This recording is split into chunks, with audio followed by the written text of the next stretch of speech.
the cost of living crisis. Suddenly we went up from prices being around there to prices being there.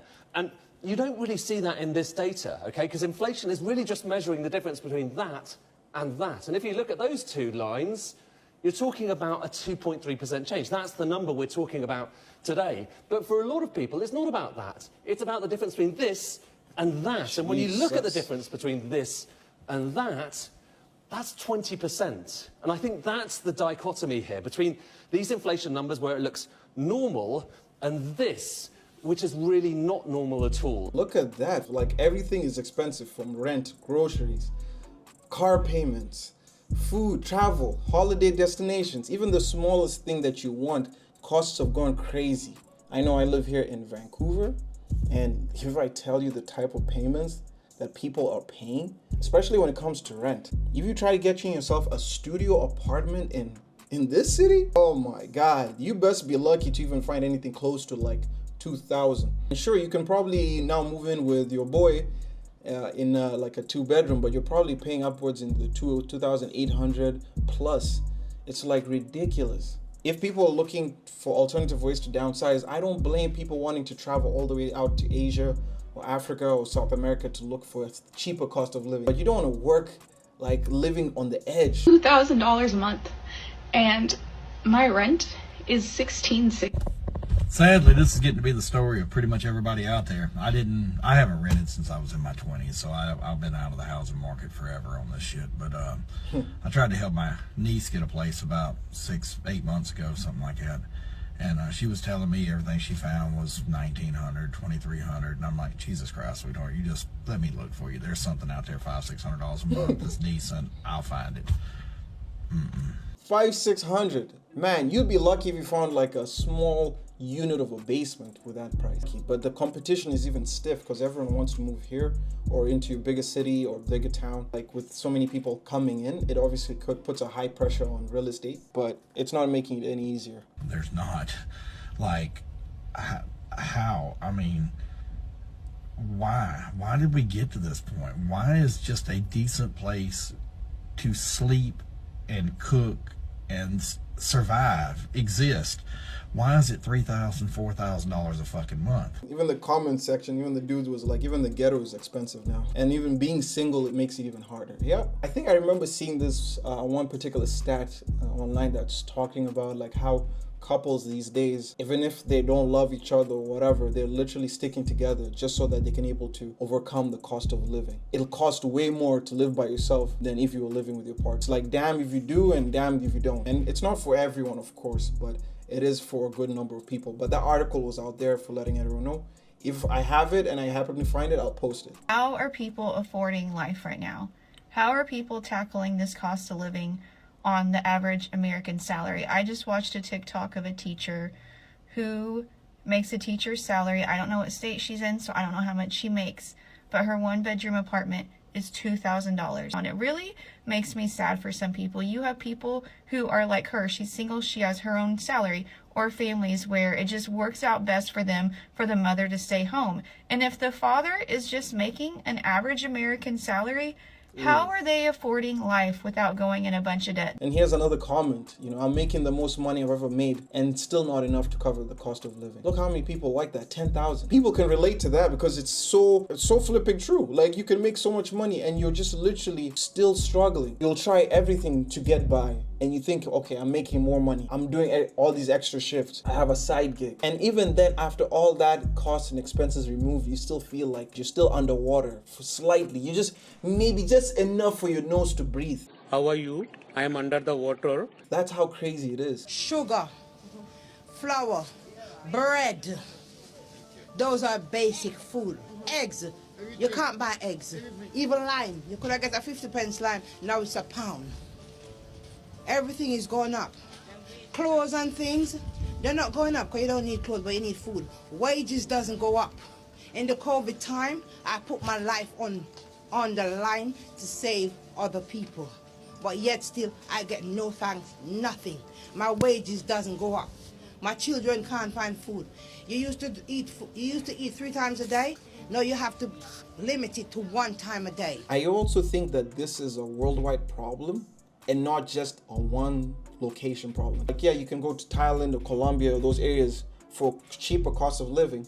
But on top of that, when you have a lot of tourists and people moving out of like these Western countries and now living in these cheaper areas, they put a lot of pressure on the local economy, because now everyone is buying up homes. Everyone is able to afford all these fine dinings and food. So the locals, even in that area, can't seem to even either get a property. Costs are climbing because they're trying to make money off of all these new local tourists coming in and living here. So also the local people can't even afford the food and services that used to be cheap before for them. I guess I can say that I can't afford to go out every week with my friends and have dinner. At the moment, my bank account's depleting, even though I'm working the same. I'm spending the same I was before, but before I was still making and saving money. Instead of taking my 2 normal coffees, I've just reduced it down to 1. It's probably hard to get out and do social activities. Going out for dinner or lunch or brunch, any food. Things that you used to do before, now you can't do them anymore. You have to cut them down. Cut them down on them coffees. Cut them down on those excursions, those trips with your friends, brunch. I'm tired of this, Grandpa. That's too damn bad! Like we had the other lady say in the UK, she had to only stick to 1 food a day. These people over here were complaining about, 2 coffees a day.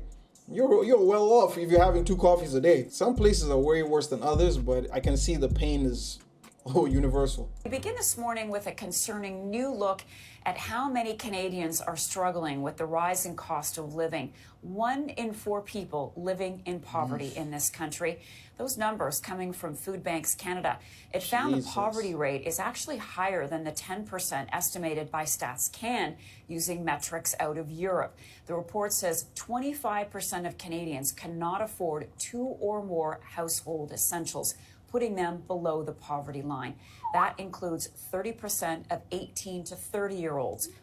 No way. 18 to 30. And mind you, Canada has a very huge older population. So if most of the younger ones between 18 to 30 are in poverty, you can imagine how bad it is. 44% of single-parent families and 42% of renters. Yeah. Joining me now to discuss is Richard Mattern, Food Bank Canada's Director of Research. Good morning to you, Richard. Thanks so much for taking the time to speak with us about this report. It is concerning. The 10% not telling the full story of what is going on with Canadians. Explain. So, yes, indeed. How we currently measure poverty in Canada is known as a market basket measure, which looks at a certain income level. What our study did was take an indicator, a measurement that they've used. Okay, I'm not trying to find out what the study did. I'm just trying to find out what the number is. Give us the numbers. Give us the numbers. And from our study, we're seeing that 25% of Canadians cannot afford 2 or more household essentials. And these are So some of the essentials here is transportation, temperature, gifts, dental care, spending money, expected expenses, clothing. Essentials that the majority of Canadians deem are necessary for an adequate standard of living. And they include anything from being able to afford clothes for a job interview, being able to afford protein at least every other day, being able to get around your community. So this is what we're seeing on the ground is actually reflective of these numbers. What does it mean to be living at what is called a poverty level living standard? So what this means is people are likely living at a poverty level living standard if they cannot afford 2 or more of the essentials on this list. Yeah. Mark my words, there's going to be a commercial very soon, probably going around other parts of the world saying, hey, donate $2 to help a starving Canadian if this continues, because this is bad. And this is June 18th. Look how recent that is. Seeing more Canadians struggling to make ends meet. Stats Can's own food insecurity data is showing almost a quarter of Canadians experience food insecurity. We're seeing more and more people who are living perhaps above the official poverty line. Someone in the comments is like, this is a reflection of a government failing its citizens. UK men don't spend, London boys are broke, women don't spend much in the UK the same way you guys spend. All these conversations, they are tired. There is literally a cost of living crisis. We are in an ongoing recession and you guys are still broke shaming one another. If we're talking about stinginess and people not having generous hearts, that's a whole different conversation. But to actually continuously broke shame one another, when the economic climate is mad. It doesn't make sense. The average UK person earns like 2k after tax. Housing alone, in fact, studios, you're seeing 1.2 to 1.5k for studios, as in your kitchen is your bathroom and your bathroom is your living room. 1.2k.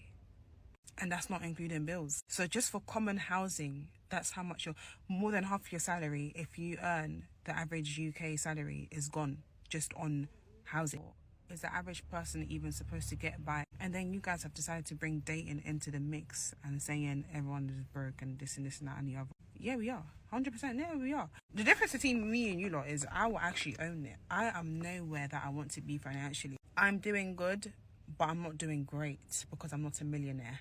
But instead of directing my energy at women and guys, my energy needs to go towards the government. Guys, if we brought all of these podcast conversations and YouTube conversations and day-to-day conversations to the government's doorstep, do you think we'd still be where we are today? Guys, you see the French, yeah? They don't let this kind of shit run. They will riot the fuck out of the city. But then you've got us blacks in the UK.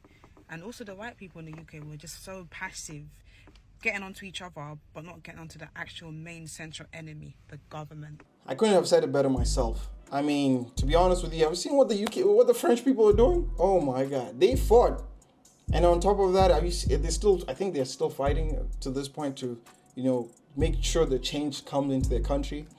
I know even Kenya went through a situation where they were trying to up the tax rate on a whole bunch of items, and it was beautiful to see how all the Kenyan people came and gathered and fought and protested. They had a peaceful protest. Let me not put you in fight. They had a peaceful protest that turned complete south just because they didn't want taxes to be applied on all goods and services that they had been consuming. Like, it would have probably put them in poverty if they had kept on going on with this and just accepted it. And then on top of that, these podcasts talking about, oh, you're broke, I need a person to cover oh my God, I'm done with that conversation.